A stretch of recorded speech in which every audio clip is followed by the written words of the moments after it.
നല്ലൊരു ബീഫ് മപ്പാസ് എങ്ങനെ തയ്യാറാക്കുന്നതെന്ന് നോക്കിയാലോ. അപ്പത്തിൻ്റെയും ഇടിയപ്പത്തിൻ്റെയും ചപ്പാത്തിയുടെയും ചോറിൻ്റെയും ഒക്കെ കൂടെ കഴിക്കാൻ പറ്റിയ നല്ലൊരു ഡിഷാണിത്. ഇതെങ്ങനെയാണ് തയ്യാറാക്കുന്നതെന്ന് നമുക്ക് നോക്കാം.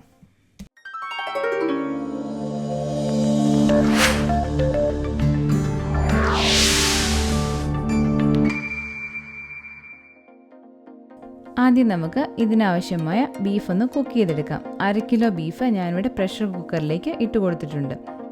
വീതിയുള്ള പരന്ന കഷ്ണങ്ങളായിട്ടാണ് മപ്പാസിനുള്ള ബീഫ് മുറിച്ചെടുക്കാറ്.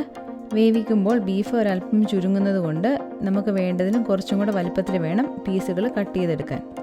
ഇനി ഇതിലേക്ക് ആവശ്യമായത് 1/2 ടീസ്പൂൺ കുരുമുളക് ചതച്ചത്, 1/2 ടീസ്പൂൺ ഗരം മസാലപ്പൊടി, 1/2 ടീസ്പൂൺ മഞ്ഞൾപ്പൊടി, 1/2 ടീസ്പൂൺ ഉപ്പ്, 1/4 കപ്പ് വെള്ളം.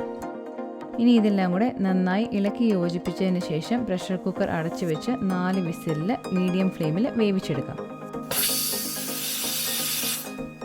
ഇനി നമുക്ക് ഇതിനാവശ്യമായ മസാല പ്രിപ്പയർ ചെയ്തെടുക്കാം.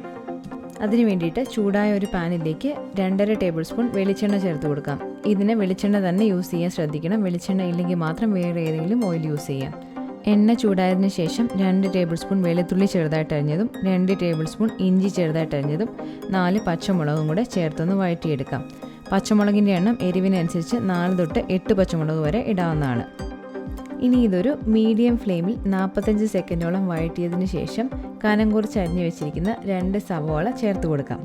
ഏകദേശം 180 ഗ്രാം സവാളയാണിത്. സവാള ചെറുതായിട്ടൊന്ന് വഴറ്റിയെടുത്താൽ മതി, ബ്രൗൺ നിറമാകേണ്ട കാര്യമില്ല.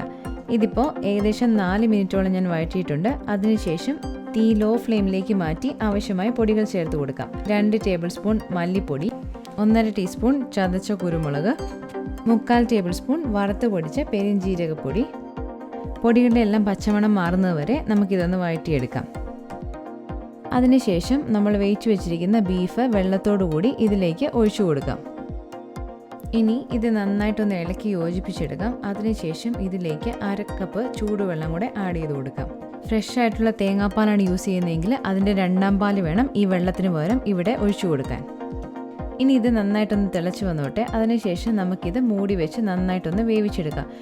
കരിഞ്ഞു പിടിക്കാതിരിക്കാൻ വേണ്ടി ഇടയ്ക്ക് ഇളക്കി കൊടുക്കുകയും വേണം. ഇങ്ങനെ വേവിച്ചെടുക്കുമ്പോൾ ഈ മസാലയെല്ലാം നന്നായിട്ട് വെന്ത് ഈ കറിയിലേക്ക് ഇറങ്ങുകയും അതേപോലെ തന്നെ കറിക്ക് ചെറിയൊരു കൊഴുപ്പ് കിട്ടുകയും ചെയ്യും. ഇപ്പോൾ വെള്ളമൊക്കെ ഒന്ന് വറ്റി സവോളയൊക്കെ നന്നായിട്ടൊന്ന് വെന്ത് വന്നിട്ടുണ്ട്. ഇനി നമുക്കിതിലേക്ക് കൊഴുപ്പിന് വേണ്ടിയിട്ട് കാഷ്യൂനട്ട് അരച്ചത് ചേർത്ത് കൊടുക്കാം. 8 കാഷ്യൂനട്ട് 15 മിനിറ്റോളം വെള്ളത്തിലിട്ട് വെച്ചതിന് ശേഷം അരച്ചെടുത്തതാണിത്. ഇത് ഓപ്ഷണലാണ്, വേണമെങ്കിൽ സ്കിപ്പ് ചെയ്യാം. ഇനി ഇത് നന്നായിട്ടൊന്ന് ഇളക്കി യോജിപ്പിച്ച് തിളപ്പിച്ചെടുക്കാം. അപ്പോഴത്തേക്ക് ഇത് നന്നായിട്ടൊന്ന് കുറുകി വരും.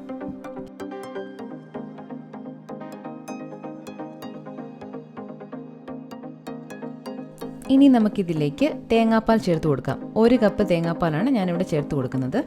3/4 കപ്പ് തൊട്ട് 1 കപ്പ് വരെ ചേർത്ത് കൊടുക്കാം. 1ാം പാലാണ് ഇവിടെ ചേർക്കേണ്ടത്. തീ ലോ ഫ്ലെയിമിലേക്ക് വെച്ചതിന് ശേഷം ഇത് നമുക്ക് നന്നായിട്ടൊന്ന് ഇളക്കി യോജിപ്പിച്ചെടുക്കാം. ഇനി ഇതിലേക്ക് നമുക്ക് ചേർക്കേണ്ടത് 1/2 ടീസ്പൂൺ ഉപ്പ്, 1-2 കതിർപ്പ് കറിവേപ്പില, 5 ഏലക്ക പൊടിച്ചത്, 1/4 ടീസ്പൂൺ ഗരം മസാലപ്പൊടി. ഇനി ഇതെല്ലാം കൂടെ നന്നായിട്ട് നമുക്ക് ഇളക്കി ഒന്ന് യോജിപ്പിച്ചെടുക്കാം. അതിനുശേഷം ഇതൊരു 10-15 സെക്കൻഡ് തിളച്ചോട്ടെ. തിളച്ചതിന് ശേഷം നമുക്ക് സ്റ്റവ് പെട്ടെന്ന് തന്നെ ഓഫ് ചെയ്തേക്കാം. തേങ്ങാപ്പാൽ ഒഴിച്ചതിന് ശേഷം ഒരുപാട് തിളപ്പിക്കരുത്, പെട്ടെന്ന് തന്നെ ഓഫ് ചെയ്യണം. ഇനി കറിയിലേക്ക് താളിച്ച് ചേർക്കാൻ വേണ്ടിയിട്ടുള്ളത് തയ്യാറാക്കാം. അതിനായിട്ട് ചൂടായിട്ടുള്ളൊരു പാനിലേക്ക് 1 ടേബിൾ സ്പൂൺ വെളിച്ചെണ്ണ ചേർത്ത് കൊടുക്കാം. വെളിച്ചെണ്ണ ചൂടായി വന്നതിന് ശേഷം 1 ടീസ്പൂൺ കടുക് ചേർത്ത് കൊടുക്കാം. കടുക് ഒന്ന് പൊട്ടിയതിന് ശേഷം ഇതിലേക്ക് 2-3 ചെറിയുള്ളി തിന്നായിട്ട് സ്ലൈസ് ചെയ്ത് ആഡ് ചെയ്ത് കൊടുക്കാം. ഇനി ഇത് ഒന്ന് വഴറ്റിയെടുക്കാം. ചെറിയുള്ളി ചെറുതായിട്ടൊന്ന് നിറം മാറി ബ്രൗൺ ആയി വരുമ്പോഴത്തേക്കും അതിലേക്ക് 1 കതിർപ്പ് കറിവേപ്പില കൂടെ ചേർത്ത് ഇളക്കിയെടുക്കാം.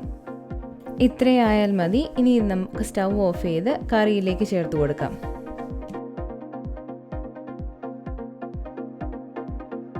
കറി തയ്യാറാക്കി 1 മണിക്കൂറെങ്കിലും കഴിഞ്ഞിട്ട് വേണം യൂസ് ചെയ്യാൻ. അപ്പോഴേക്കും കറിക്ക് ഒന്നും കൂടെ രുചി കൂടും. ഇപ്പോൾ നമ്മുടെ ടേസ്റ്റി ആയിട്ടുള്ള മപ്പാസ് ഇവിടെ റെഡി ആയിട്ടുണ്ട്. ഇനി ഇത് നമുക്കൊരു സെർവിങ് പ്ലേറ്റിലേക്ക് മാറ്റാം.